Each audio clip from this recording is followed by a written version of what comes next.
Welcome to Mr. Pratt's Physics. Today I'm just going to do a quick review of resistors in series and in parallel. So resistors in series, they're connected in series when the same current has to flow through each individual resistor. And the voltage drop across each resistor, of course, we know from Ohm's law, is just V equals I times R. So I'll use the convention here that VAB is the voltage from this node A to this node V. So VAB would be such that the A is, I'm assuming, would be the more positive and B the more negative. Actually, it doesn't necessarily have to be that way, but in the convention from A to B, I'm looking at it in that respect. And I, in this case, would be flowing from A to B in the direction that I've decided to define that there. So therefore, the VAB is going to equal I times R1 plus I times R2 plus I times R3, the three voltages across here. So essentially this is like a V1, this would be a V2, and this would be a V3. And by Ohm's law, V1 is I1R1, V2 is IR2, and V3 is IR3. The same current, though, has to flow through all three.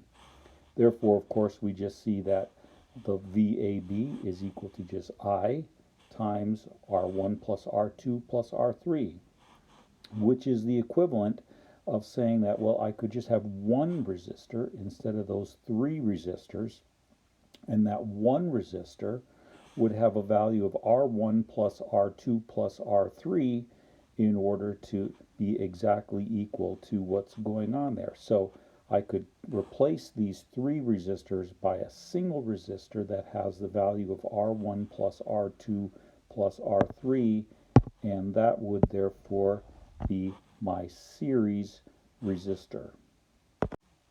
Now, on the other hand, if I have three resistors connected in parallel, notice in this case I have the same voltage VAB across all three resistors. So I have VAB across R1, I have VAB across R2, and VAB across R3.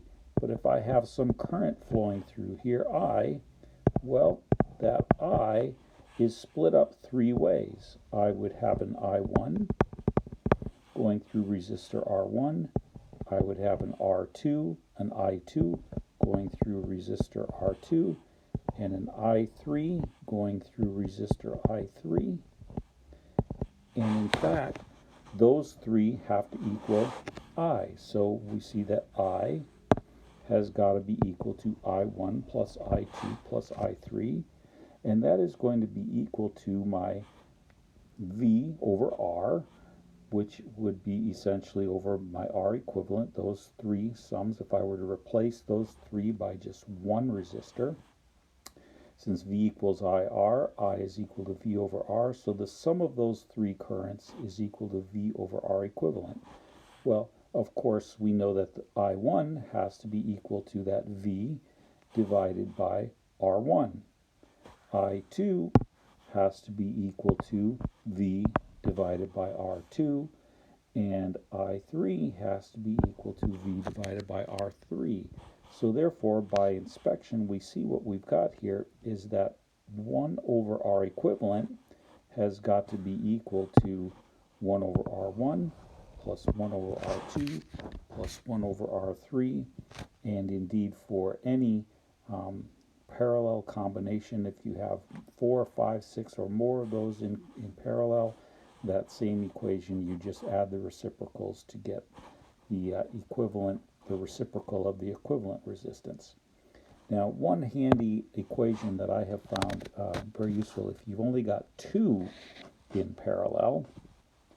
So if we've got only two in parallel, this becomes just R1, R2 divided by R1 plus R2, and that's just a couple of steps of algebra where if you take here R 1 over R equivalent is equal to 1 over R1 plus 1 over R2, and then you take 1 over R1 plus 1 over R2, you find that it does indeed give this equation right here.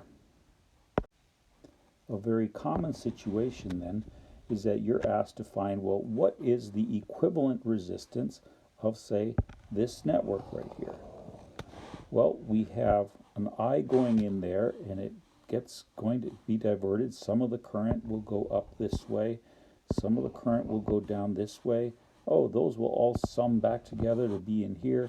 Well, what one resistor could I replace that network with in order to get the same current for the voltage that's going across there? So what you need to get practiced in is taking a look at these diagrams and seeing, okay, let's try to think through, well, what's in series and what's in parallel. Notice that in this particular case, what you've got is whatever current goes through here must then go through this section in here. So therefore, we've got this is some sort of R equivalent in series here, in series with this one. So we'll have this R plus 10 ohms will be the equivalent resistance. Well, we need to figure out, well, what is this R? The R, notice what it is. It's got this 1 ohm and 3 ohm in series. So we've got 1 plus 3 equals 4.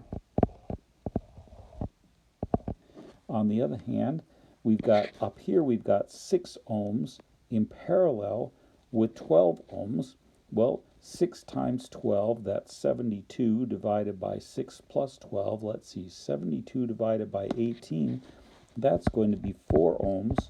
So essentially we have 4 ohms down here and 4 ohms up here.